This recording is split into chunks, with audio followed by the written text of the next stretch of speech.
"I don't care if you're his mother, get out," my daughter-in-law said, as security dragged me from my son's funeral. Everyone I knew looked away.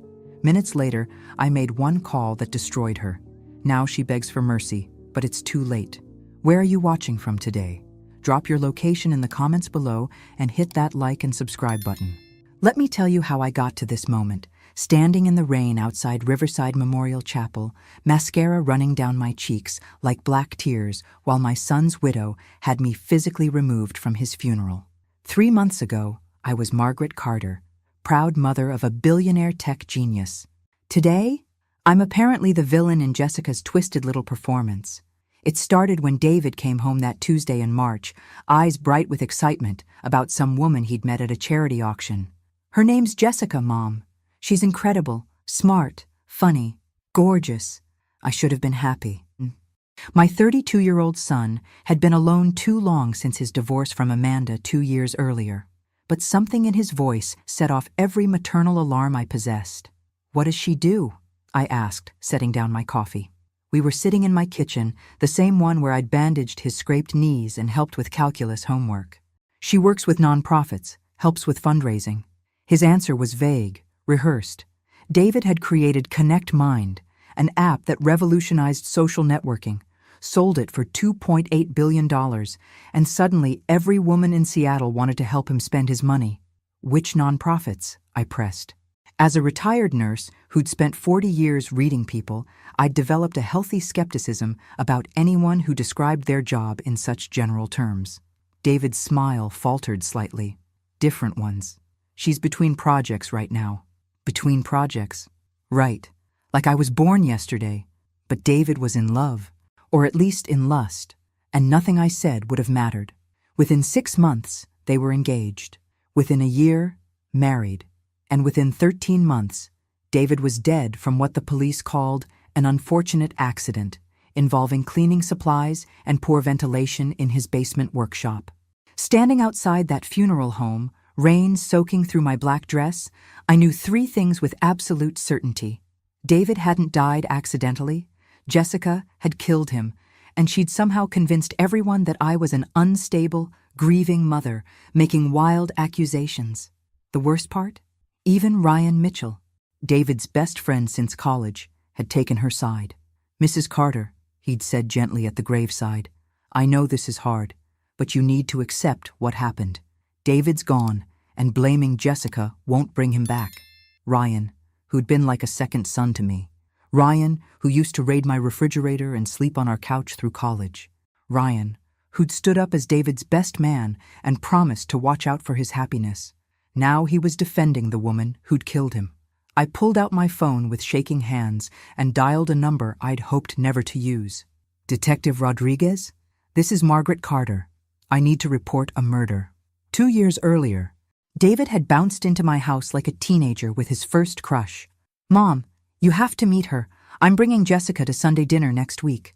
I was arranging flowers. David's late father had always brought me roses on Sundays, and I kept the tradition alive by buying them myself. "That's wonderful. Sweetheart, tell me about her."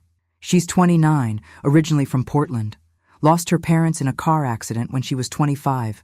No siblings. She's been on her own ever since, which is why she's so independent and strong." The orphan story. Classic. I'd seen this movie before, and it never ended well for the rich guy. "What's her last name?" "Whitmore. Jessica Whitmore." David was practically glowing. "She doesn't know about the money yet. We've been dating for 2 months, and I haven't told her about Connect Mind." This was interesting. "How did you meet again?" "Children's Hospital charity auction. She was helping organize it." David sat down, accepting the coffee I offered. "She's passionate about helping kids, Mom. When she talks about her work, her whole face lights up." I made appropriate impressed noises while mental alarm bells clanged.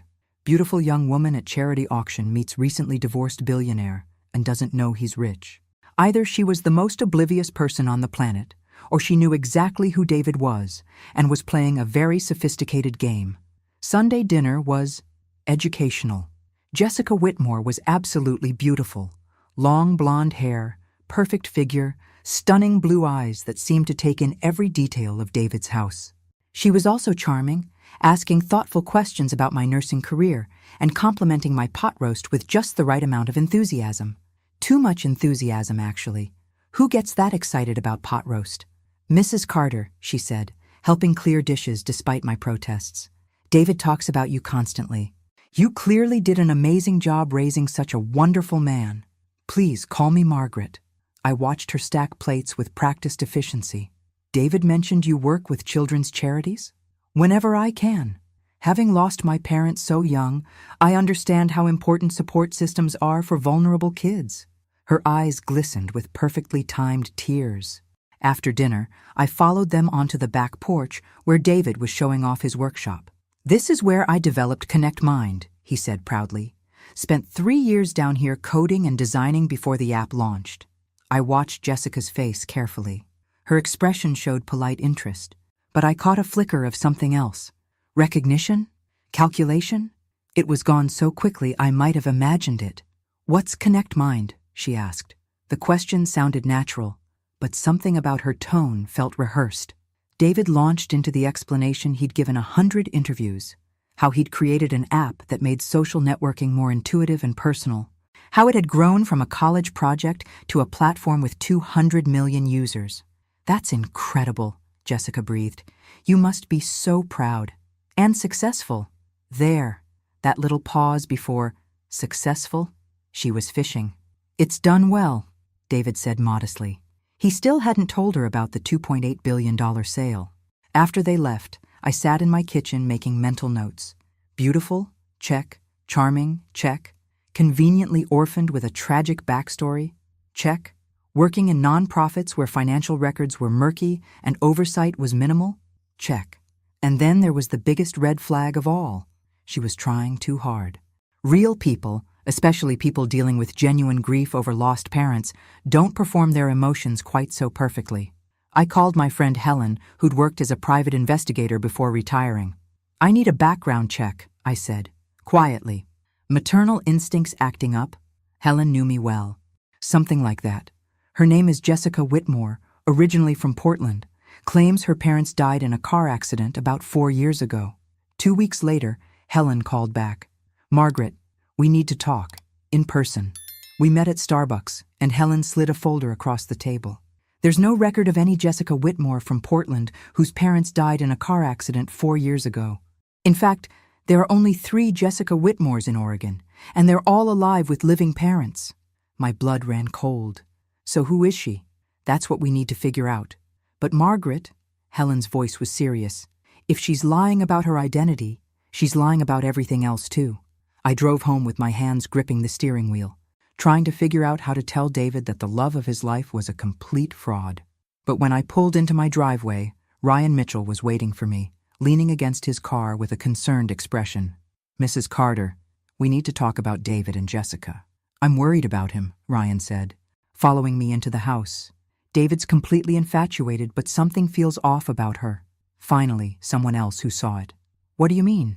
Ryan accepted the coffee I offered and sat across from me at the kitchen table. Last week, David mentioned he was thinking about updating his will. He wants to make Jessica his primary beneficiary. I nearly dropped my mug. They've been dating for 2 months. Exactly. And yesterday she asked me about David's finances. Said she wanted to contribute equally to dates and trips, but needed to know his budget so she could plan accordingly.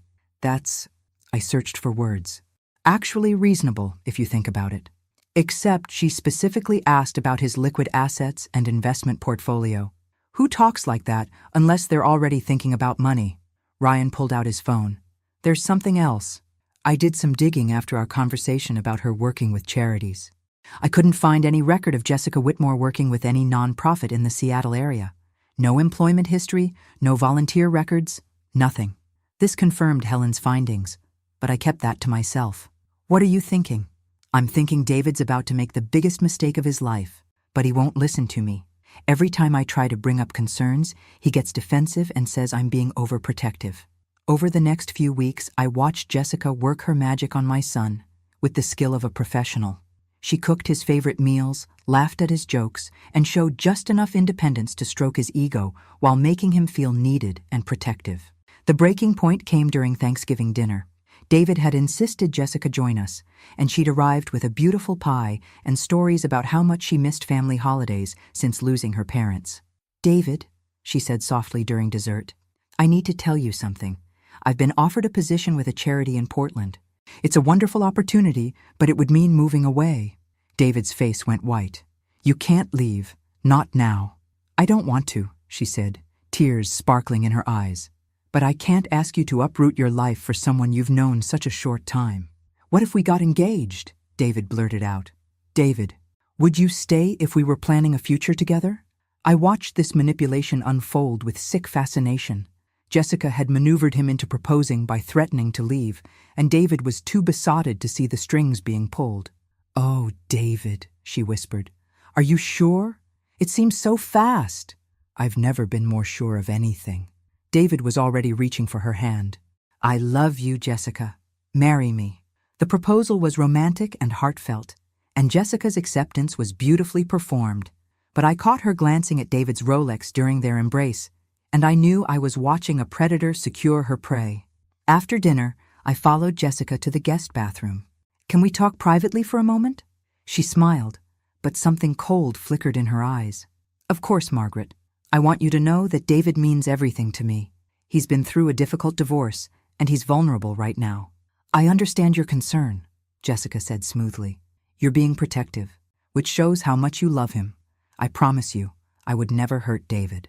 "Good, because if you did, if you turned out to be someone other than who you're claiming to be, I would make sure you regretted it."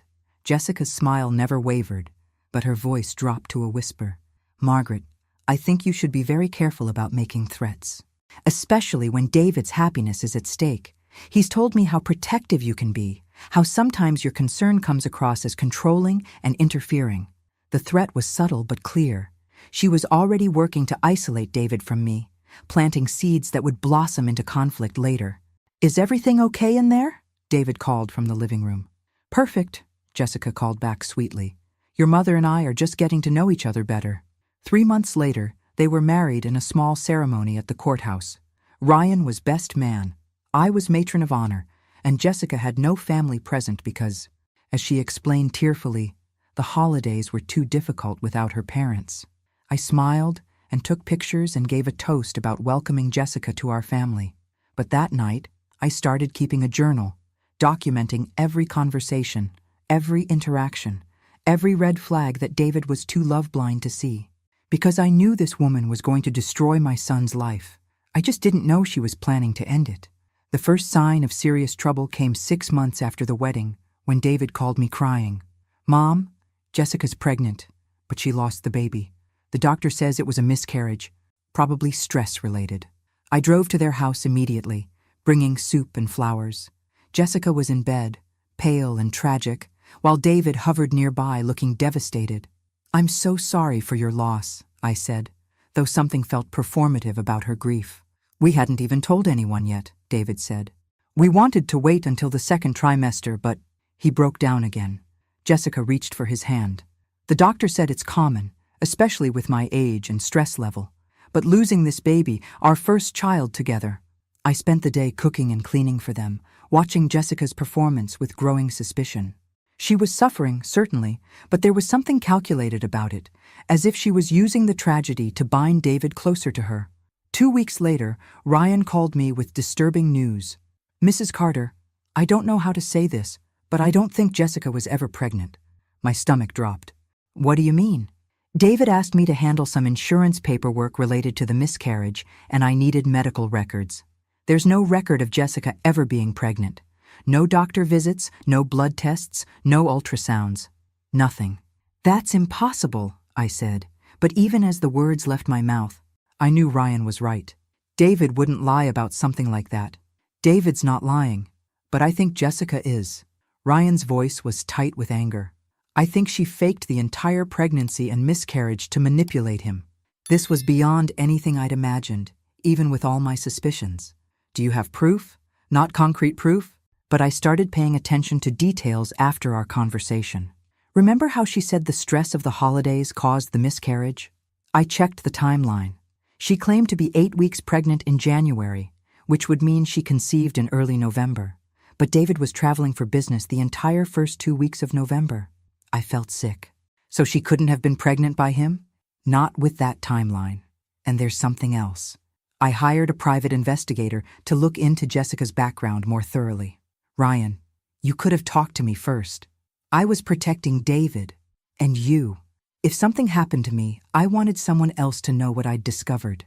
The investigator had found records of a Jessica Whitmore in Nevada who'd been arrested for fraud 3 years ago.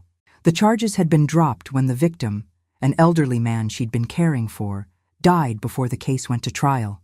She's done this before, I whispered. Multiple times, from what we can tell. She targets wealthy men, usually ones who are isolated or vulnerable. She builds trust, gets access to their finances, then disappears after cleaning them out. But David's not elderly or isolated. He has friends, family. He's a recent divorce with trust issues and more money than he knows what to do with. And she's been working to isolate him. Think about it. When's the last time David called you without her being present? I couldn't remember. What do? We gather evidence and present it to David. But we have to be careful. If we come at this wrong, he'll choose her over us and cut us out completely. Over the next month, Ryan and I worked together, documenting Jessica's lies and inconsistencies. We discovered she'd been using a false social security number, had no credit history before meeting David, and had been married twice before under different names. But when we tried to approach David with our findings, Jessica was already 3 steps ahead of us. David's been very hurt by the suspicions and accusations from people who should support him, she told me during a tense lunch meeting. Especially from you, Margaret. He feels like you've never accepted our marriage. That's not true. I just want him to be happy. Then why are you investigating me? Why are you hiring private detectives and spreading rumors about my past? My blood turned to ice. She knew about Helen and the background check from months ago. David deserves to know if someone he trusts is lying to him. Jessica leaned forward, her voice dropping to barely above a whisper. Margaret, I'm going to give you some advice. Stop. Whatever you think you've discovered, whatever theories you're building, just stop. Because if you continue down this path, you're going to lose your son forever. Are you threatening me? I'm protecting my marriage. David has already told me about your history of being overprotective and interfering. One more incident, and he's prepared to cut contact with you completely. That evening, David called me. His voice was cold, distant. Mom, we need to talk about boundaries. Jessica told me about your conversation today, and I'm disappointed. You're investigating my wife like she's a criminal. David, she's not who she claims to be. Ryan and I have found evidence. Ryan's jealous that I found happiness after Amanda, and you're having trouble adjusting to me being married. I get that, but this has to stop. What if I could prove that she's lying about her identity, about her past? Then you'd be making the biggest mistake of your life. David's voice was final. Jessica is my wife, and I trust her completely. If you can't respect that, maybe we need some space until you can. After he hung up, I sat in my kitchen staring at the phone, realizing that Jessica had successfully isolated my son from everyone who cared about him. She'd turned his protective instincts against his own family. But I wasn't giving up. If anything, this conversation convinced me that David was in even more danger than I'd realized. I called Ryan, but his phone went straight to voicemail. I tried again an hour later, then drove to his apartment. His car wasn't there, and his neighbor said she hadn't seen him in 2 days. Something was wrong. Ryan had been afraid, I realized, when he'd mentioned wanting someone else to know what he'd discovered. He'd been preparing for the possibility that Jessica might come after him, too. I drove back home through Seattle traffic, mind racing. Jessica had David isolated and suspicious of everyone who might expose her. She'd faked a pregnancy and miscarriage to deepen his emotional attachment. And now Ryan, the only other person who knew the truth about her, was missing. That night, I called the police to report Ryan as missing, but they told me 48 hours hadn't passed yet. Adults were allowed to disappear without checking in with their friends' mothers. I didn't sleep. Instead, I sat at my kitchen table with all the evidence Ryan and I had gathered, trying to figure out Jessica's endgame. She'd married David, gained his trust, and systematically removed threats to her position. But what was her ultimate goal? The answer came to me at 3 a.m., sudden and terrifying. David's will. He'd mentioned updating it to make Jessica his primary beneficiary. If something happened to David, she'd inherit everything, $2.8 billion and all his assets. Jessica wasn't planning to steal from David. She was planning to kill him. I spent the sleepless night making lists, connecting dots, building a case that sounded insane even to me. My son's wife was planning to murder him for his inheritance. In the cold light of dawn, I knew no one would believe me without proof, but I had to try to warn David one more time. I arrived at their house at 7 a.m. with fresh croissants and coffee, hoping to catch David before he left for his morning run. Jessica answered the door in a silk robe, hair perfectly styled despite the early hour. "Margaret, what a surprise. I brought breakfast. Is David awake?" "He's in the shower. Actually, this is perfect timing. I've been wanting to talk to you privately." She led me to the kitchen, where she moved with the confidence of someone completely in control of her territory. "Coffee? Please."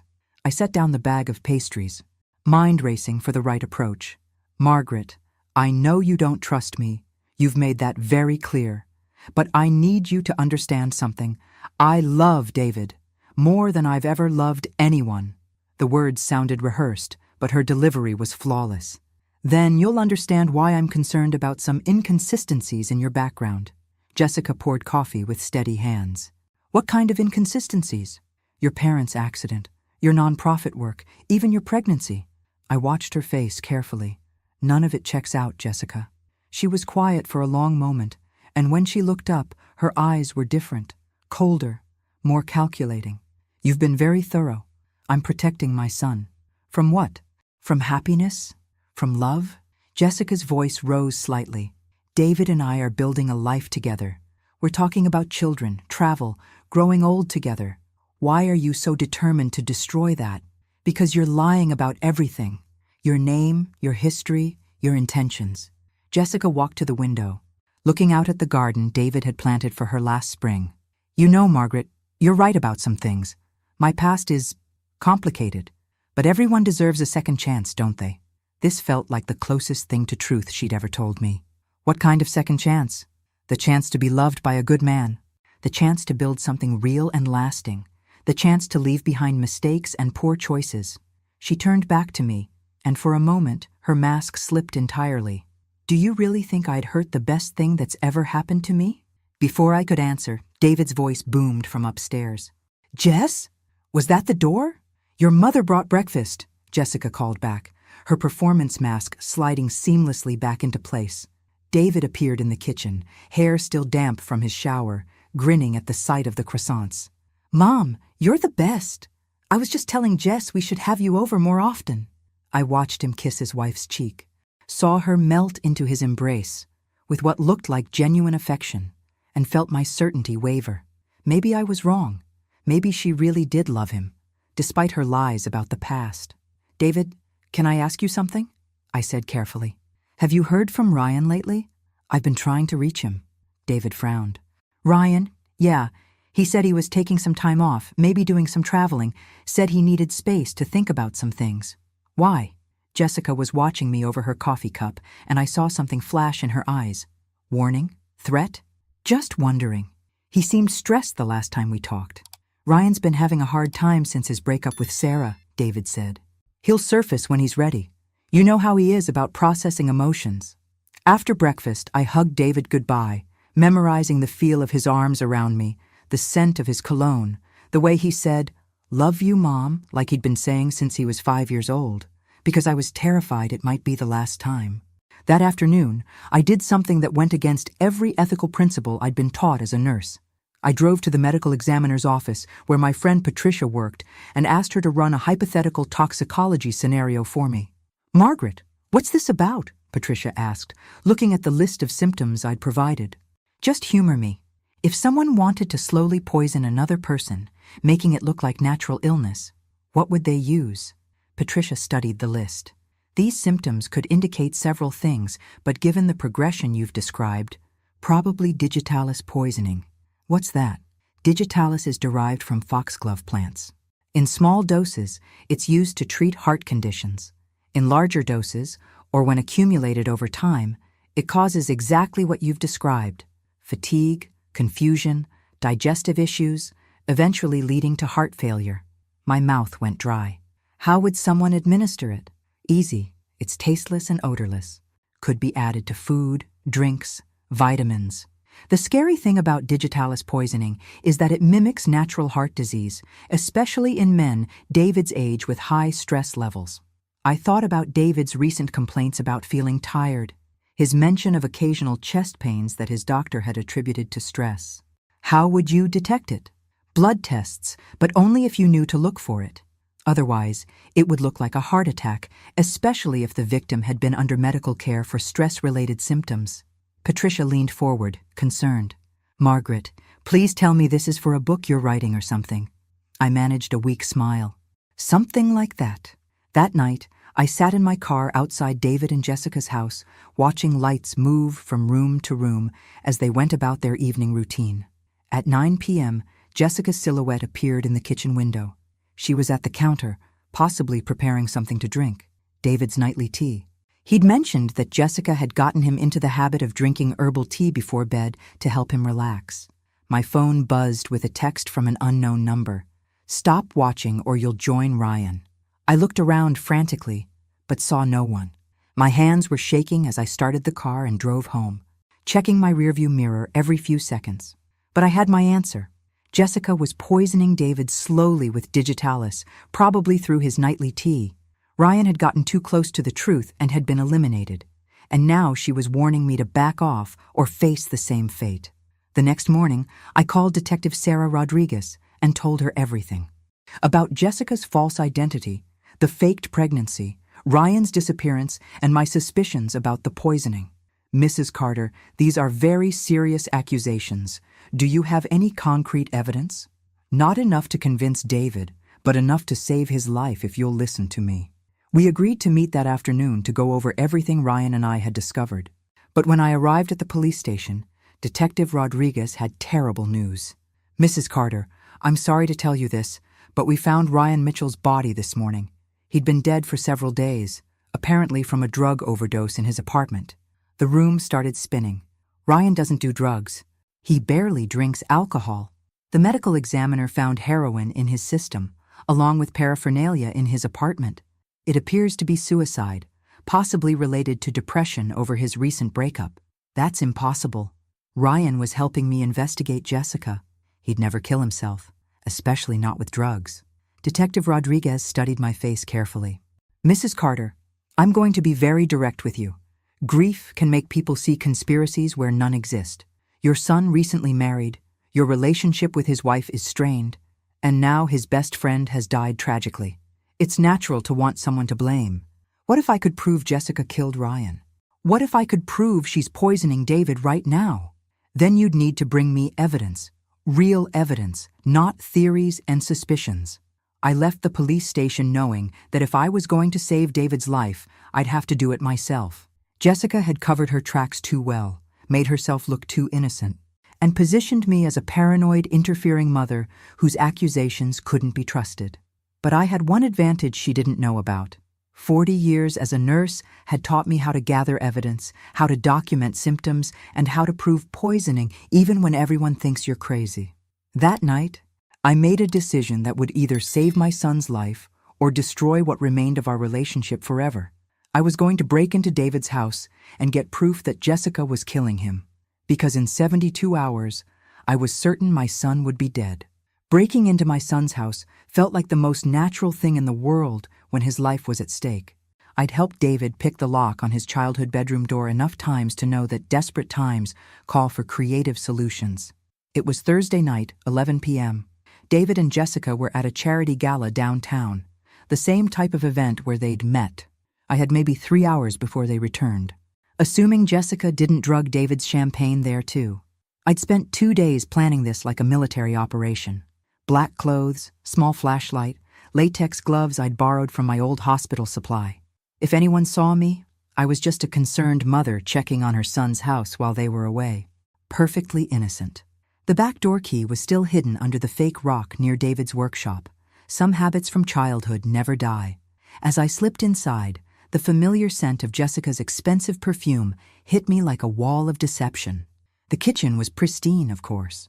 Jessica maintained David's house like a museum. Everything in its place, nothing out of order. Perfect wife, perfect home, perfect murder in progress. I found David's tea collection in the pantry. Dozens of exotic blends Jessica had introduced him to. Chamomile for relaxation, passion flower for better sleep, and tucked behind the others, a small tin labeled Evening Calm Blend in Jessica's handwriting. The tin contained what looked like ordinary herbal tea, but when I held it under my flashlight and examined it closely, I could see tiny fragments that didn't belong. Small pieces of what looked like dried flowers, darker than the chamomile. Foxglove. I was almost certain of it. I carefully collected a sample in a small plastic bag, then searched the rest of the kitchen. In the spice cabinet, behind the oregano, I found a small glass vial with no label. It contained liquid and smelled faintly medicinal. Liquid digitalis concentrate, most likely. A few drops in David's nightly tea would be virtually undetectable, but would slowly accumulate in his system until his heart simply stopped beating. My phone buzzed. Text message from David. Having a wonderful time at the gala. Jessica looks beautiful tonight. Love you, Mom. Even now, even while she was systematically killing him, he was thinking about how much he loved his murderous wife. My heart broke for him. I photographed everything. The tea tin, the vial, the locations where I'd found them. Then I moved to David's office, looking for evidence of the updated will Jessica had pushed him to create. What I found was worse than I'd imagined. David's computer was password protected, but I knew my son. His password had been the same since college. Roses for Mom, 1987, the year he'd first brought me flowers for Mother's Day with his own money. The will was devastating in its simplicity. Jessica inherited everything. The house, the investments, the bank accounts, even David's shares in his friends' tech companies. There were small bequests to charity, but nothing for me. Not even his father's watch, which had been promised to me years ago. But it was the date that made my blood run cold. The will had been updated just 2 weeks ago, right after Ryan's suicide. Jessica hadn't wasted any time moving to the final phase of her plan. I was photographing the will when I heard a car door slam in the driveway. They were home early. I quickly closed the computer and looked around frantically. The front door was opening, Jessica's laughter echoing through the house. I couldn't get to the back door without passing the living room where they'd see me. "David, you're swaying," Jessica's voice carried clearly. "How much champagne did you have?" "Just 2 glasses, David slurred. "Feel dizzy, though. Maybe I'm coming down with something." Or maybe his loving wife had dosed his champagne with digitalis at the gala, I thought grimly. I had nowhere to hide except David's childhood bedroom upstairs. I made it to the stairs just as they entered the living room, Jessica supporting David as he stumbled slightly. "Let me make you some tea," she said sweetly. "Something to settle your stomach." From the upstairs hallway, I watched Jessica move to the kitchen with practiced efficiency. She filled the kettle, selected a mug, and opened the tea tin I'd just been examining. Even from this distance, I could see her add extra dried herbs to David's cup. She was going to kill him tonight. David was slumped on the couch, head in his hands.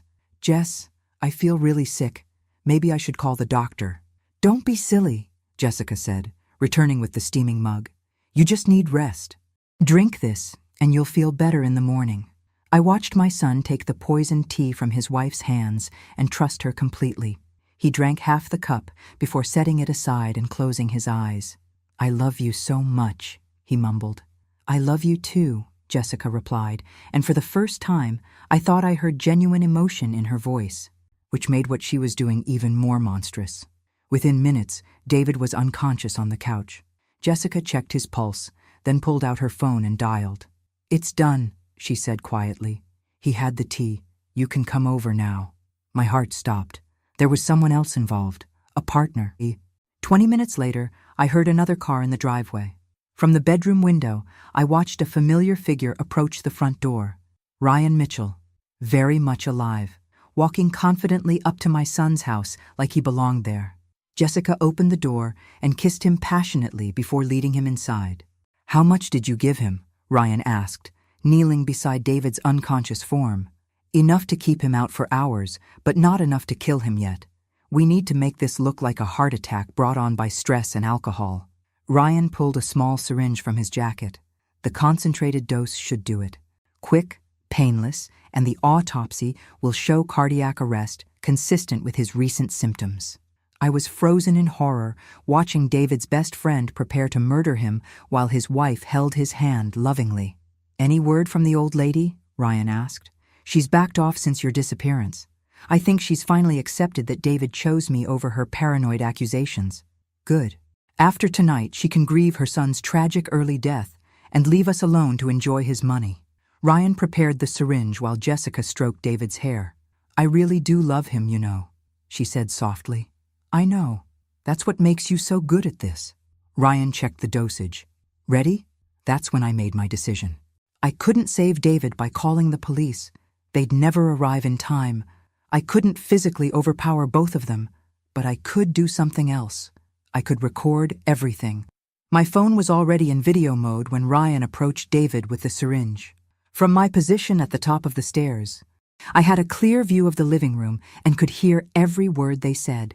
"Wait," Jessica said suddenly. "Something's wrong. Look at his breathing."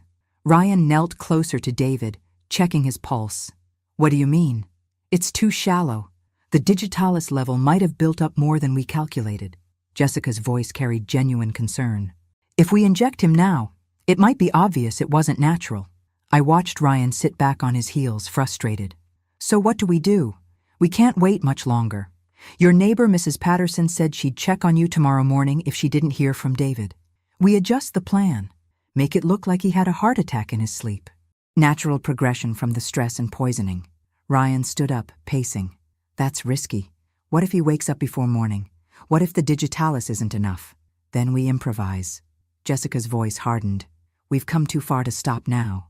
I kept recording as they discussed the details of murdering my son like they were planning a dinner party. My hands were shaking, but I forced myself to stay calm and capture every incriminating word. "How much longer until the inheritance is clear?" Ryan asked. 6 months, maybe less. I'll play the grieving widow, sell the house, liquidate the assets. By Christmas, we'll have access to everything." "And then?" Jessica smiled, and it was the first genuine expression I'd seen from her. "Then we disappear. New identities, new lives, somewhere tropical, with no extradition treaties." "You've thought this through." "I've been thinking about it since the day I met David at that charity auction." "Did you really think I was there to help sick children?" Jessica laughed quietly. "I was there because I'd researched every wealthy tech executive in Seattle, and David seemed the most vulnerable." Ryan joined her laughter. "Recent divorce, trust issues, close relationship with his mother that could be exploited to make him feel protective and isolated." "Exactly, and you were perfect bait to get close to him. His best friend since college, someone he trusted completely." I felt nauseous listening to them describe how they'd manipulated David's emotions and relationships. These people had studied my son like a science experiment, identifying his weaknesses and exploiting them systematically. "The fake pregnancy was brilliant," Ryan continued. "Really sealed his commitment to you. That was your idea. And staging my miscarriage right after we'd gathered financial information was perfect timing. They'd planned everything. The courtship, the marriage, even the fake tragedy that had made David more protective and devoted. My son had never had a chance." "What about Margaret?" Ryan asked. "She's been suspicious from the beginning." "Margaret will grieve her son and eventually move on. She's in her 50s, still has time to build a new life. Unlike David, she'll have the luxury of growing old." The casual way Jessica dismissed my future while planning my son's death filled me with rage. But I kept recording, knowing this evidence was the only chance of saving David and ensuring justice. "We should move him to the bedroom," Jessica said. "Make it look more natural when he's found tomorrow." They worked together to lift David's unconscious body, Ryan taking his shoulders while Jessica supported his legs. I watched them carry my son upstairs like pallbearers, discussing the best position to arrange his body for maximum believability. "On his side," Ryan suggested. "Looks like he fell asleep naturally and his heart just stopped." "Perfect. And I'll sleep in the guest room tonight. Say I had insomnia and didn't want to disturb him. Gives me an alibi for not noticing anything wrong until morning." They positioned David carefully in his bed, Jessica even tucking him in with tender care that would have been touching if it weren't part of staging his murder scene. "How much time do we have?" Ryan asked. Jessica checked her phone. "The digitalis should take effect within 3-4 hours. His heart will stop sometime between 4 and 6 a.m. I'll discover the body around 8. Call 911 in hysterics. And the teacup? Already washed and put away? No traces of anything unusual. Ryan kissed Jessica goodbye, and I realized they'd been lovers throughout David's entire marriage. Every family dinner, every holiday celebration, every moment when Ryan had seemed like a loyal friend, he'd been secretly planning my son's destruction. "See you at the funeral," Ryan said with dark humor. "Wear black and practice looking devastated." After Ryan left, Jessica returned to check on David one more time. She sat on the edge of the bed, stroking his hair with what appeared to be genuine affection. "I really am sorry," she whispered. "You're a good man, David. You deserved better than this.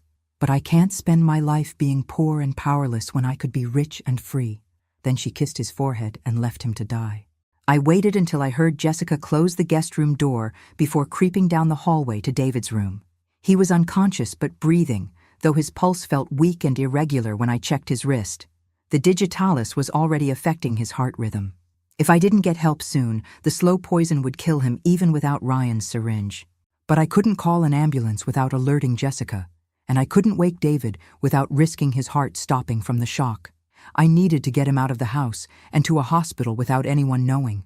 I pulled out my phone and made the hardest call of my life. 911? I need to report an attempted murder in progress.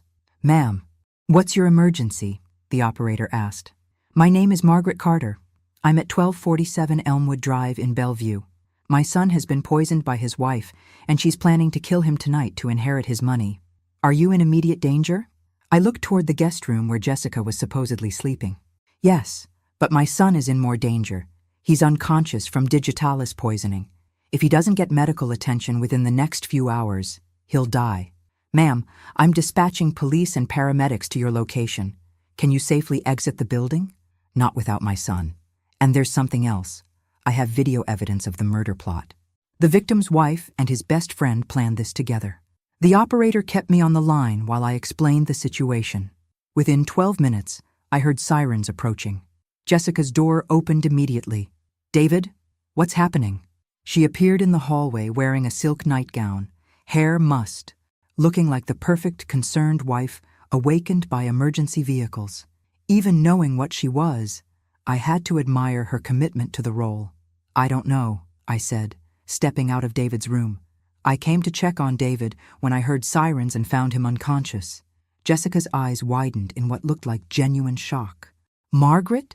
What are you doing here? I was worried about him. He seemed sick at the gala." Red and blue lights flashed through the bedroom windows as police cars surrounded the house. Jessica rushed to David's bedside, and for a moment I wondered if her performance had convinced even her that she cared about him. David, wake up!" She shook his shoulders gently, then looked at me with fear that seemed completely real. "What's wrong with him?" The front door burst open. "Police? Is anyone injured?" "Up here," I called. "My son is unconscious. I think he's been poisoned." 3 officers and 2 paramedics quickly filled the bedroom. While the medical team worked on David, checking his vital signs and preparing him for transport, Detective Rodriguez questioned Jessica and me. "Mrs. Carter, you called this in as an attempted murder. What evidence do you have?" I handed her my phone, queued up to the video I'd recorded.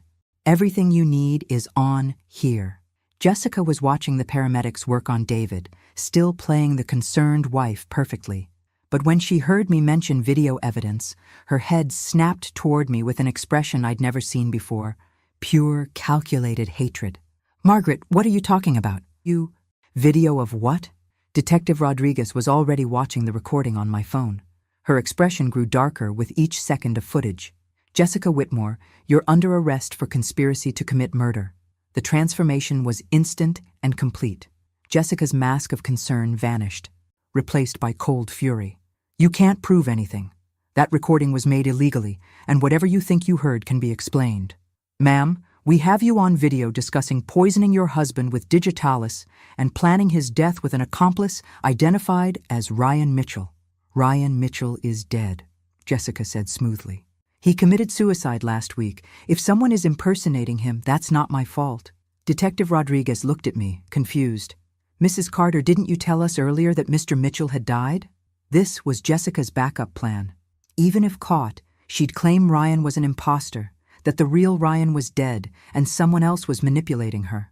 It was actually brilliant, except for one detail she couldn't have anticipated.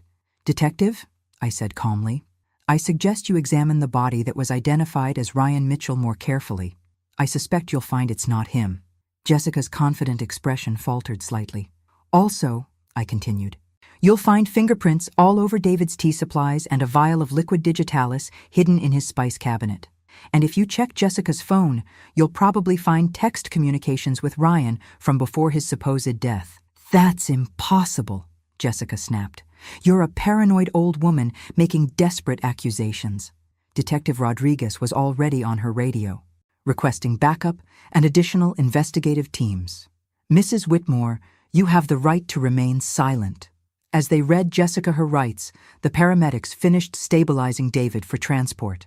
"We need to get him to the hospital immediately," the lead EMT announced. "His heart rhythm is extremely irregular, and his blood pressure is dangerously low." I rode in the ambulance with David, holding his hand while the medical team worked to counteract the digitalis poisoning.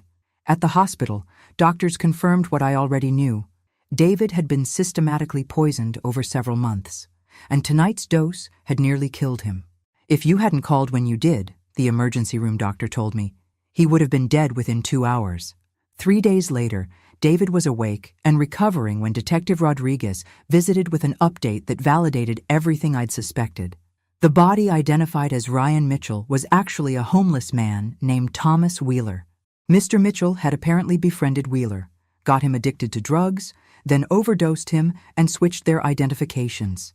David looked devastated. Ryan's really been alive this whole time? Very much alive, and very much in custody. We arrested him this morning at a motel in Oregon where he was waiting for news about your death. How long had they been planning this? Detective Rodriguez consulted her notes. According to phone records and financial documents we've seized, at least 2 years. The initial approach at the charity auction was completely orchestrated. Mr. Mitchell had been providing Ms. Whitmore with detailed information about your finances, your emotional state, even your relationship patterns. David closed his eyes. "My best friend since college. My wife. They were working together the entire time. I'm sorry, Mr. Carter, but your mother's quick thinking and evidence gathering saved your life." After Detective Rodriguez left, David and I sat together in the hospital room, processing the magnitude of the betrayal he'd experienced. "Mom, I owe you an apology, and my life." I squeezed his hand. "You don't owe me anything except the promise that you'll never again dismiss my concerns as paranoia." David managed a weak smile. "Deal. But how did you know? How did you see through Jessica when I couldn't?" I thought about the question carefully. Because I've been a nurse for 40 years, and I've learned to trust my instincts about people. More importantly, I've learned that people who are too good to be true usually are. What happens now? Now you recover, and Jessica and Ryan go to prison for attempted murder, conspiracy, fraud, and probably half a dozen other charges. But even as I said it, I knew the legal process would be long and difficult. Jessica was smart and had covered her tracks well. There was a chance she could plea bargain to a lesser charge or even convince a jury that she was another victim of Ryan's manipulation.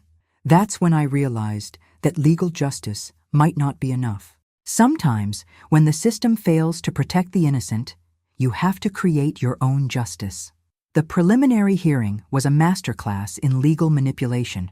Jessica's attorney, a sharp woman in an expensive suit, painted her client as another victim of Ryan Mitchell's elaborate con game.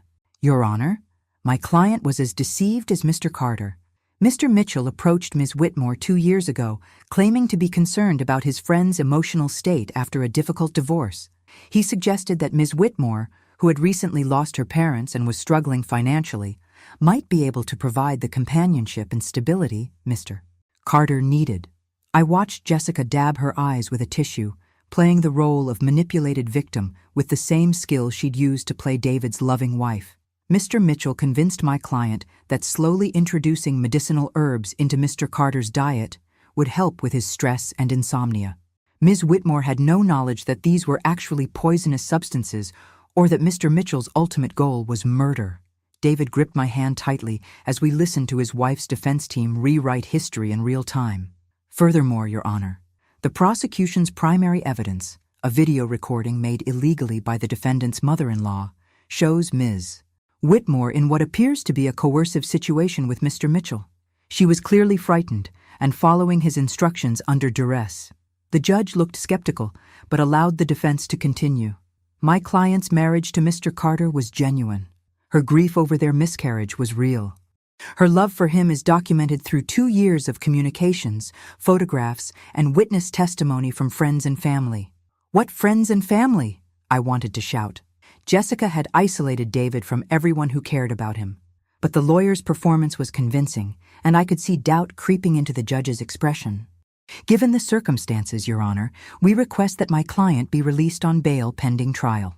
Ms. Whitmore is not a flight risk, has no prior criminal record, and poses no threat to the community. 2 hours later, Jessica walked out of the courthouse on $500,000 bail, paid by an anonymous benefactor who turned out to be Ryan's mother. Even from prison, Ryan was still pulling strings to protect his partner.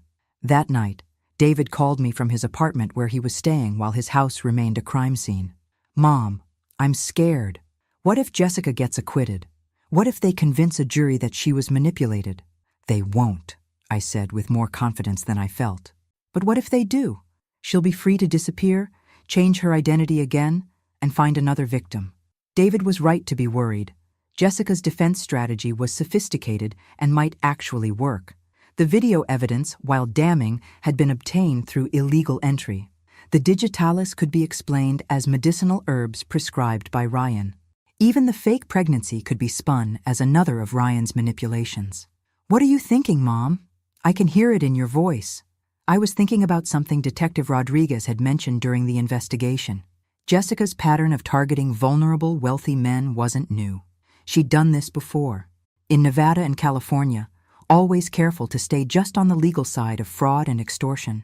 I'm thinking that Jessica has hurt other people besides us, and those people deserve justice too. What do you mean? I mean we might not be able to prove she tried to murder you, but we might be able to prove she's committed other crimes. Crimes with different statutes of limitations and different evidence requirements. Over the next 2 weeks, while David recovered and Jessica prepared for trial, I did something I'd never imagined doing. I became an investigator. Working with Helen, the retired private detective who'd helped me initially research Jessica, I tracked down her previous victims, men in 3 different states who'd been charmed, manipulated, and robbed by Jessica under different identities. The pattern was always the same. Identify a wealthy, recently divorced man, approach him through mutual interests or charitable causes, establish a romantic relationship, gain access to finances, then disappear before anyone could prove criminal intent. She's been doing this for at least 8 years, Helen told me over coffee. We've found 5 confirmed victims, and probably more who were too embarrassed to report it. Why didn't any of them press charges? Same reason David almost didn't survive. She's very good at making herself look like the victim. Claims the men were abusive or controlling, or that she was trying to leave, but they wouldn't let her. By the time they realize they've been robbed, she's gone, and their money is in offshore accounts they can't trace. But David's case was different. This time, Jessica had gotten greedy.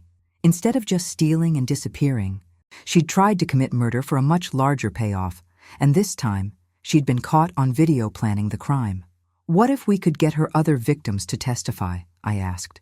That would require them to come forward, and most of them won't want the publicity. But there might be another way. Helen had been thinking about Jessica's financial trail. All that money she stole had to go somewhere. If we can trace her bank accounts and investments, we might find evidence of money laundering or tax evasion, federal crimes with serious penalties. How do we do that? We don't. But the FBI might, if they had a reason to investigate. That's when Helen told me about Special Agent Maria Santos, who specialized in financial fraud cases involving romance scams and inheritance theft. Agent Santos has been tracking a network of con artists who target wealthy older men and women. Jessica's pattern fits perfectly with several unsolved cases they're investigating. I met with Agent Santos the following Monday in a small coffee shop downtown. She was younger than I'd expected, maybe 40, with sharp eyes and the kind of focused intensity that made me understand why criminals feared federal investigators. Mrs. Carter, I've read the case file, and I'm very interested in Ms. Whitmore's financial activities, but I need to ask you something directly. Are you willing to help us build a federal case against her? What would that involve? It would involve you working undercover to gather evidence of Jessica's other crimes. Specifically, we need proof that she's been using multiple identities to commit financial fraud across state lines. My heart started racing. You want me to spy on her? We want you to make contact with her and convince her to trust you with information about her past activities. Given your age and apparent innocence, she might view you as someone she could manipulate or confide in. I thought about David, recovering at home with trust issues that might never heal. I thought about Jessica's other victims, men who'd been humiliated and robbed by someone they'd loved. I thought about future victims who might not survive what Jessica had planned for them. What do you need me to do? Agent Santos smiled for the first time since we'd met. We need you to visit Jessica and convince her that you want to make a deal. The visiting room at King County Jail smelled like disinfectant and despair. I sat across from Jessica, separated by scratched plexiglass, trying to project the image of a defeated old woman rather than the federal informant I'd become. Margaret, Jessica said through the phone, I'm surprised you came. I needed to see you, to understand. Jessica's eyes showed calculated interest rather than surprise. Even in prison orange, with no makeup and her hair pulled back severely, she was still beautiful, still dangerous. Understand what? How you fooled all of us so completely. How you made David love you while planning to kill him. I let my voice break slightly. I need to know if any of it was real. Jessica was quiet for a long moment, studying my face. You're recording this conversation, aren't you? How could I? They check everything. Not electronically, but emotionally. You're fishing for information to use against me at trial. I leaned forward, lowering my voice. Jessica, my son nearly died. My relationship with David is damaged, possibly permanently. I'm 58 years old, and I just want this nightmare to end. What are you suggesting? I'm suggesting that there might be a way for both of us to get what we want. Jessica's expression sharpened. I'm listening. David has decided not to testify against you. He's too traumatized by the betrayal to face cross-examination about your marriage. This was true. David had told prosecutors he couldn't handle reliving the details of how Jessica had manipulated his emotions and nearly killed him. Without David's testimony, I continued, the prosecution's case relies heavily on my illegally obtained video. Your lawyer says there's a good chance it'll be thrown out. She's optimistic about our chances. Jessica agreed carefully. But if you're acquitted, you'll be broke. Legal fees, lost assets, no access to David's money. I paused, letting her process this. Unless someone helped you start over. Someone like you? David feels guilty about how this has affected me. He's offered to set up a trust fund for my retirement. Something substantial enough that I could help certain people disappear if necessary. Jessica's eyes lit up with interest, but her voice remained cautious. Hypothetically, how much money are we discussing? $500,000. Cash. Enough for someone to create a new identity and relocate somewhere without extradition treaties. Hypothetically, Jessica said slowly. Someone in that situation would need more than money. They'd need documentation, contacts, a support network for establishing a new life. Hypothetically, someone who'd done this before would already have those contacts. This was the moment Agent Santos had coached me toward. Jessica had just admitted to having connections for creating false identities and fleeing the country. Margaret, I think you're more cunning than anyone gave you credit for. I learned from watching you. Jessica laughed, and for the first time since I'd met her, it sounded genuine. You know, under different circumstances, we could have been friends. Under different circumstances, you wouldn't have tried to murder my son. True. But Margaret, if we're going to help each other, I need to know you're serious, that you understand what you're getting into. I understand that you've done this before, multiple times, and that David wasn't your first victim. Jessica nodded slowly. David was supposed to be my last victim, the score that would set me up for life. What went wrong? You went wrong. You were supposed to be a typical interfering mother-in-law who could be managed or discredited. Instead, you turned out to be relentless and smart. Jessica leaned forward, her voice dropping to a whisper. But you're right about one thing. I do have contacts, resources, ways of creating new identities. The network Ryan and I used spans 3 countries and has been operating for over a decade. Agent Santos was going to love this confession. "If I help you access David's money," I said, "and you use your contacts to disappear, what guarantee do I have that you won't come back for revenge? You don't. But consider this. Why would I risk a comfortable life in a non-extradition country to pursue a vendetta against someone who helped me escape? Because you're a sociopath who killed my son's best friend and tried to murder my child?" Jessica's mask slipped for just a moment, revealing something cold and alien underneath. "Margaret, I think you misunderstand my situation. Ryan killed Thomas Wheeler, not me. Ryan obtained and administered the digitalis, not me. Ryan planned the murder timeline, not me. You were on the video discussing all of it. I was on video being coerced by a violent criminal who threatened to kill me if I didn't cooperate." Jessica's voice took on the same innocent tone she'd used in court.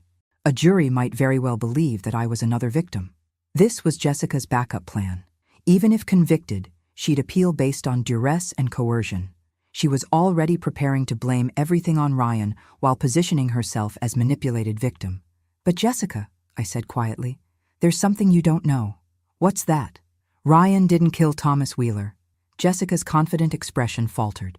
"What are you talking about? The body was identified. Thomas Wheeler is alive.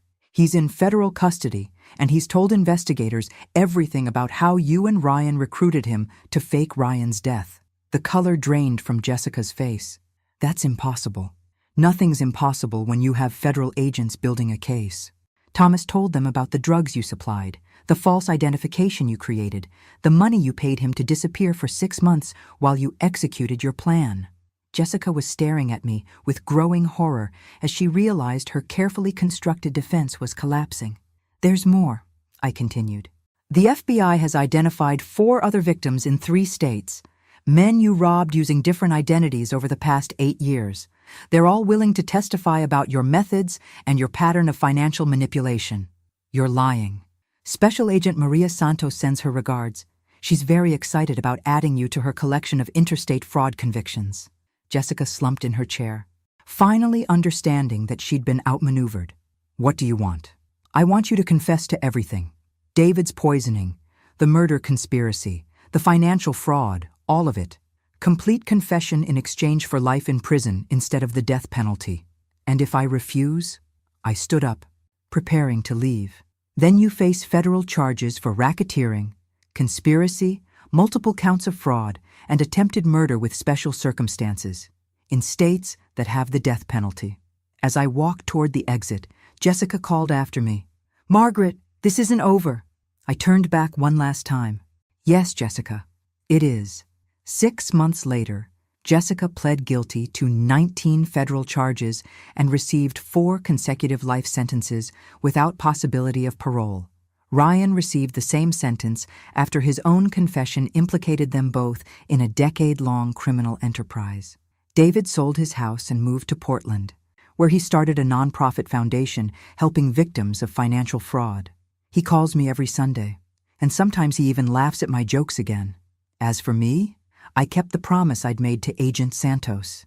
I consulted on 3 more cases involving romance scams targeting older adults, helping federal investigators build cases against predators who thought they could exploit people like me. Turns out, underestimating a mother's protective instincts is the most dangerous mistake a criminal can make. I'm Margaret Carter, and I don't forgive people who threaten my family, but I do make sure they spend the rest of their lives regretting it. Some lessons are only learned behind bars. Thanks for listening. Don't forget to subscribe and feel free to share your story in the comments. Your voice matters.